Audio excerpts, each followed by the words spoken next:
Hi, my name's Carly, and today I'm talking about how I used qualitative research in my PhD. I acknowledge the traditional custodians of the land where I live and work, the Wurundjeri people of the Kulin Nation, and also those of the varied lands that La Trobe campuses are located on, and the offices of Eastern Palliative Care. I recognise the ongoing connection Indigenous and First Nation peoples have to their land and pay respect to their leaders, past and present. So this work was supported by a La Trobe University Research Scholarship, funded in part by Eastern Palliative Care. And the thesis title is Witnessing the Theatre of Life, Storytelling in Palliative Care. I'm going to read a couple of excerpts and I'll get to them a little bit more. They'll hopefully set the scene though. This is from client or storyteller Flossie. We tend to pin a lot of importance to what we do. We get so busy that we forget about who we are. The biography program, sort of brought me back to who I am, refocusing on life and people around me instead of on tasks. And this is from biographer Greg, and it's an excerpt of the I poem, which is a type of research poetry I'll talk about soon. I tend to not be terribly pushy, so I just accept what story they want to tell me. I will push a little bit further for the more personal, emotional responses. I think it's very patchy as to how they respond. Some just don't want to. I think that's an individual personality trait. I don't think that we're there to produce an earth-shatteringly good biography. I think we're there to facilitate a conversation that they might be having with themselves or with whomever they think they're writing the biography for. So the focus of my research was on Eastern Palliative Care's biography program. EPC, Eastern Palliative Care, offer palliative care to people in the community, so in their home, wherever home is. And the biography program is just one of their many volunteer programs, but it is their most popular.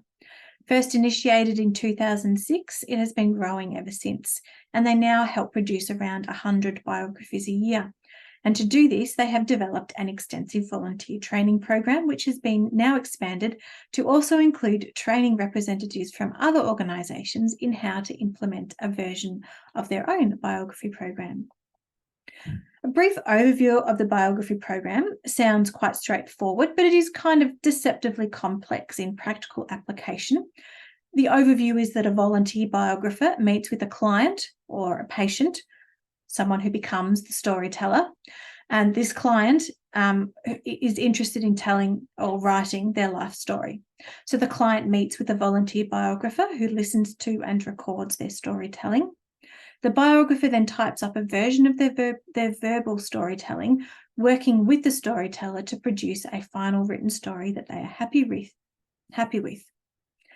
In practical application, the details vary on exactly how this simple process is done, but generally it can include around up to 8 storytelling sessions, although there are variations. The process can also adjust to accommodate the storyteller's wants. Some might jump straight in knowing exactly what they want to do, but many require guidance. And that's why the volunteer biographers are well trained, because they're there to guide them and work with them and to do the computer work. So while the aim is to produce a final printed written document, the process of storytelling with the biographer can be just as important, as the biographer offers a listening ear and they act as a collaborative writing partner, providing guidance as needed, perhaps noting what might be absent, and also potentially listening to stories that may or may not make it into the final copy. There are 4 particular characteristics of this biography program, which I highlighted to demonstrate both the similarities and the differences from other similar but different programs. So it's life storytelling program in a community-based palliative care setting. It has a dual process product focus and it's facilitated by trained volunteers. It's also notable that it's an established program. Research is often but not always conducted into pilot or early programs to establish feasibility. EPC is well beyond this stage and they have many years of experience and a substantial volunteer workforce. Also, another key difference is that it is volunteer facilitated. Many are facilitated by paid staff. So the parameters of my research were initially simply to research the program. And so my first task was to try and refine this, which quite honestly was a process that happened right up until almost the very end. I ended up with far more information than I could manage within the time frame and contain within a single thesis. But the four main groups of people are those impacted by the program, and they are the four main research participant groups. There are the clients or the patients or the storytellers who participated in the biography program. So I refer to them as storytellers throughout, as that's their role in the research. There are the volunteer biographers, who I refer to as biographers and help facilitate the program. All EPC staff were invited to participate, and the final group were carers. So the carers were invited to participate were those who were listed as the primary carer for a client who had participated in the biography program more than 13 months before the start of the research and up to 5 years before that. So we chose this time frame to avoid the potentially very difficult 13 months immediately prior, most likely the death of their loved one, which is also the period that EPC offer bereavement services to carer. So we didn't think it was appropriate to ask carers who are in such an immediate period of grief to participate. So we ended up speaking to those who had a bit more of a reflective perspective. These are the four final questions I ended up with, and they're generally focused on exploring the history and how it operated in experience. They're quite similar to the ones I began with, but have been refined throughout the process. So they are: what is the history of the program and how does it function? How is the program positioned within the broader landscape of storytelling programs in healthcare?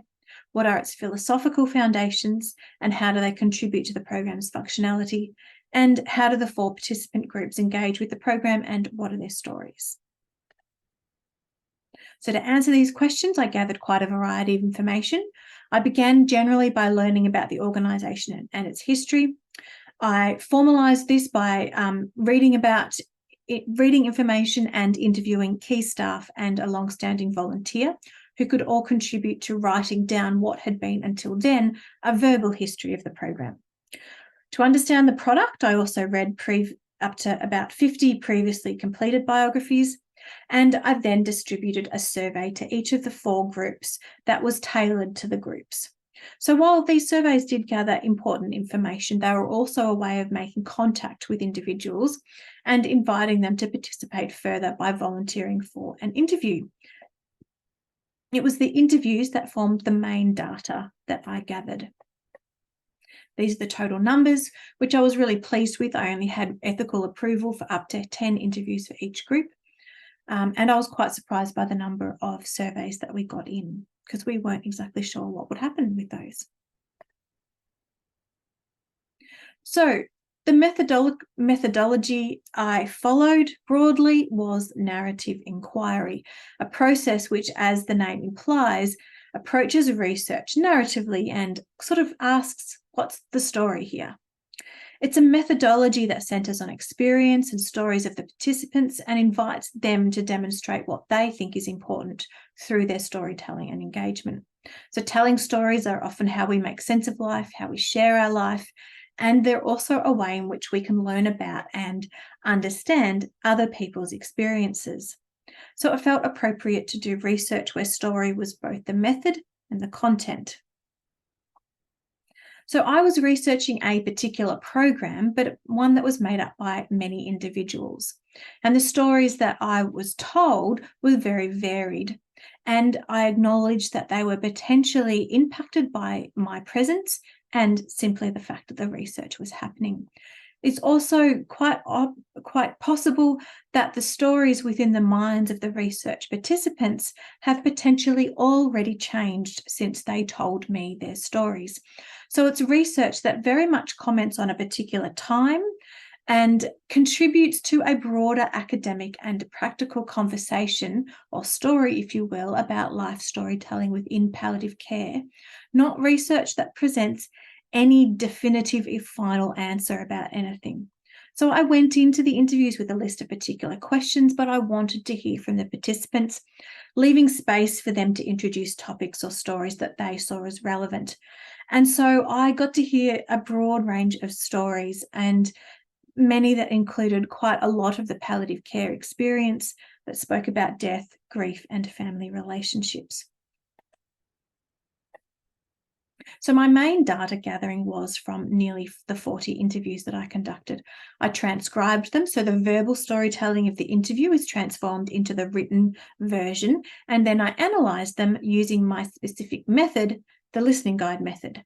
So this method has 4 broad steps, and all of which are meant to be adapted to the specific research project. And I chose it because of its relational focus and its centrality of and care for the research participants, and also because it included an element of research poetry. So the 4 steps of the listening guide method are referred to as listenings, or what we might otherwise refer to as readings of the transcript. But this language is chosen to make sure that the emphasis is always on the relationship between the participant and the researcher, even when we're no longer in physical contact. So what I'm going to emphasise here is actually the second listening, that of creating the research poetry.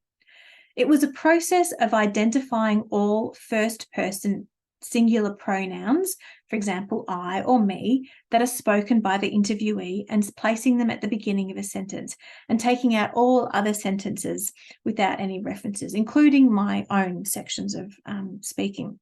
So it's a really interpretive process because we don't speak and define sentences in verbal speech the way that we do in written.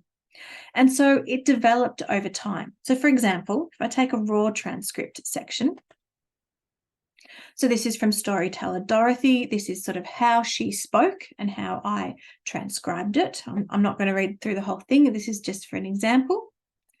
And then that sort of ended up being developed into this excerpt where it says, I'm stage 4 in my disease. I am terminal. We can't cure it, the type of cancer I've got.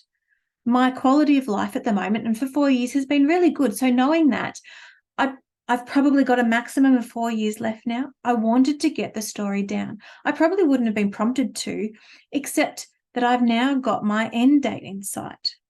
So once it was mentioned, it was definitely something I wanted to do. So that's the refined version of this raw excerpt. So this type of research poetry is sometimes referred to as found poetry because it's not poetry that I, as the researcher, constructed as part of the process of reflecting on the data, but rather is taken directly from or found within the gathered research. So this is a good quote. It provides an overview of what research poetry can offer. Research poetry used in this context offers an alternative method for understanding and representing key theories and texts in inquiry. This aesthetic and intellectual choice is drawn from my belief that the transitory, ephemeral, and effective nature of performance requires a similar form of writing. So the poems invite the reader of the research into the research participants' experience, and I think help explain the biography program far better than my interpretation could. Such personal storytelling also provides an emotional connection to the participants, continually reminding the reader, but also myself as the researcher, that they are not simply research participants, but real people with real experiences. So I found that the process of the poems helped me notice not only how the participants spoke about themselves within the process, but also what topics they referred to, but then also, interestingly enough, what became absent when reconstructing the interview in this way. So this is a bit of an example. So the poems, the I and me, are the I poems. So when creating these poems, it particularly highlighted for me that one of the groups, the carer group, that when you take only the personal pronouns of the interviewee, I suddenly lost much of their referencing to their loved one, about whom they were telling me. The interview was about their loved one who had written their life story or their biography. So their loved one who had died in sometime over the past 2 to 5 years before the research took place, this loved one, the memory of their loved one, was vitally important to their story. And it suddenly almost seemed like they had become more absent from the conversation when I formed the I poems.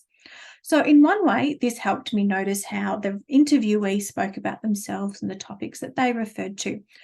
But the absence of their loved one was really stark.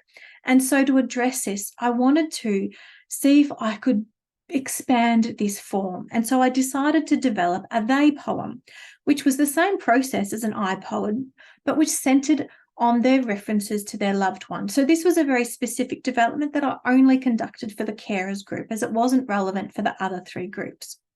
So for the they poems, I gave all references to their loved one. So, for example, if it was a husband or a father, it was he, him, or their name. Sometimes us or we if they were referring to themselves jointly. I gave them all the same value as the I or the me in the I poems. The result was that I ended up with two poems from the same interview, and they seemed to highlight the two main voices of the people that I felt were present within that singular interview. So obviously, again, this was only for the carer group, but it meant that I had two poems that were almost in conversation with each other. Both were spoken by the physical voice of the interviewee, but one seemed to speak with their own voice, and one seemed to almost metaphorically speak with the voice of their loved one. Just a really short example here. I'm not going to read them both out at this time. We might come back to them. So having the two poems provided two similar but sometimes ever so slightly different perspectives, which just helped me think about the research in new ways. It also was another representation of the transformation of oral storytelling into written text, and that process within the research process that we sort of have to take the oral into the written. But it led me to consider how I might then maybe complete this circle and take the spoken and then written stories back again to spoken storytelling. This process led me, or rather it gave me sort of a sense of permission to explore further creatively and explore further what storytelling might mean within the context of my research. So I came across the idea of combining truth with fiction to present the truth of an experience, but without having to either reveal individual details of the participant or to combine a few different sources of information into a story. So another author and researcher, Michael Burry, uses the term faction to describe the stories that people tell about being unwell. So they're often called illness narratives. And he spoke about writing that these illness narratives, they might be called factions rather than either fact or fiction, because they become a bit of both. I decided to draw upon this idea and to write a series of factions to describe the process of the biography program and to explain or to explore the variety of experiences that people had within it. There are other approaches which call a very similar process fictocriticism, which is also described as a hybrid of fact and fiction. Again, combining the creative, the analytical, and the critical process of research. So this then developed further into a reforming of some of the interviewees' transcripts into drafts that I developed, like scripts that could be performed. To create these, I took the words of the interviewees and slightly reformed them, or perhaps massaged them, to protect the identities of the interviewees, but also to form a more cohesive telling of their story.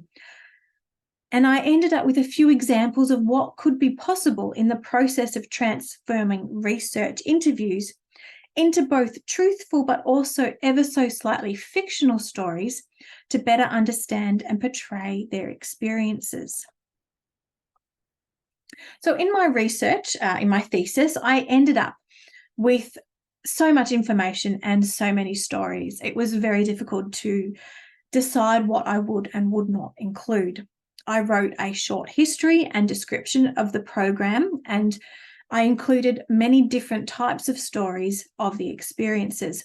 I drew on the research participants' words through including quotes, both short and larger ones, also transforming their experiences through the presentation of some faction stories, mostly presented in the form of short scripts, but then also through more developed script writing, which I took directly from the interviewees and transformed.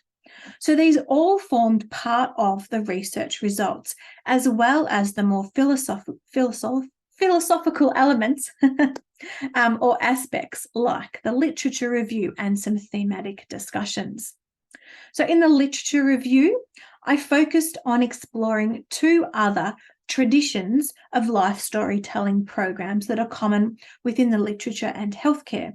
So I ended up presenting 3 traditions of life storytelling, including the biography program, to demonstrate their similarities and differences and to present an overview of the literature. By analysing the interviews and not only looking for the individual stories of the participants, I was also looking for a broader story of the biography program, not only the history, but sort of how it functioned.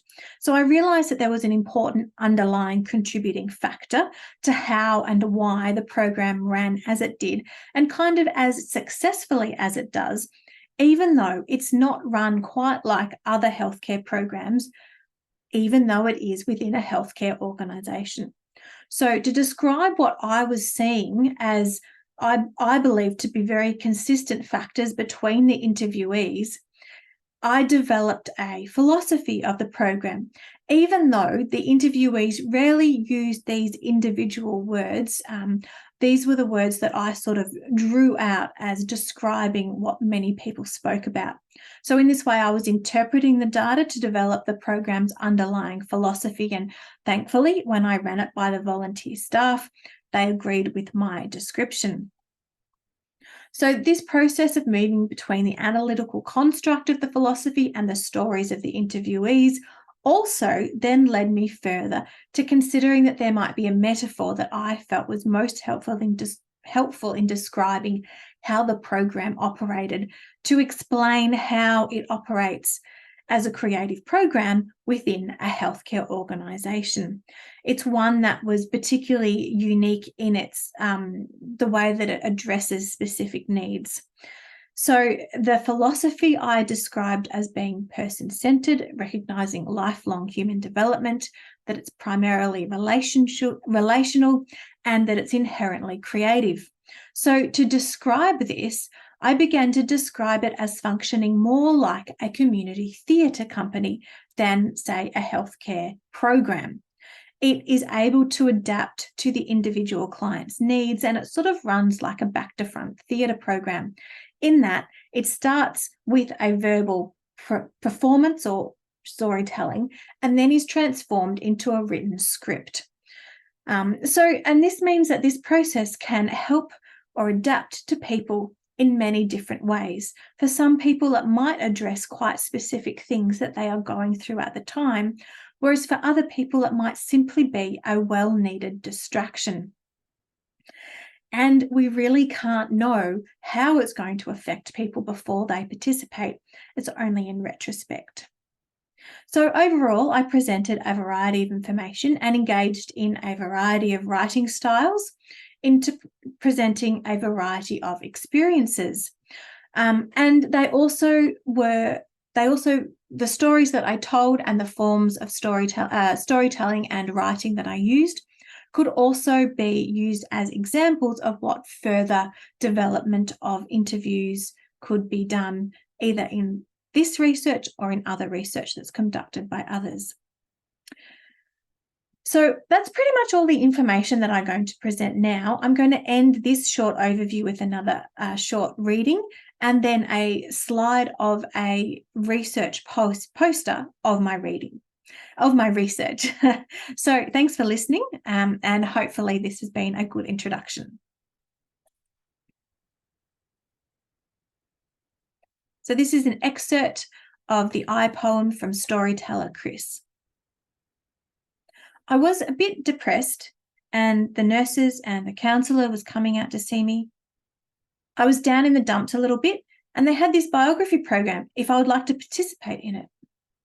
I was already in the process of getting documentation together myself to try and put something together for my wife, my kids, my grandkids, about my life, but was running into a brick wall, not knowing how to go about it. So when this opportunity came up, it was really great. I agreed to do it. I didn't know what to expect.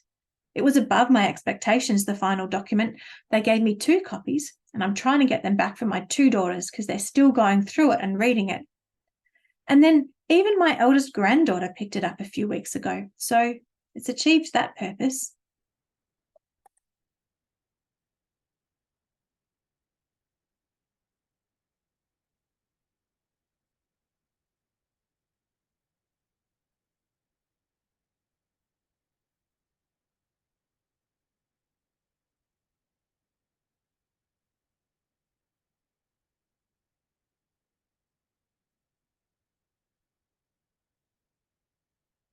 Thanks for listening.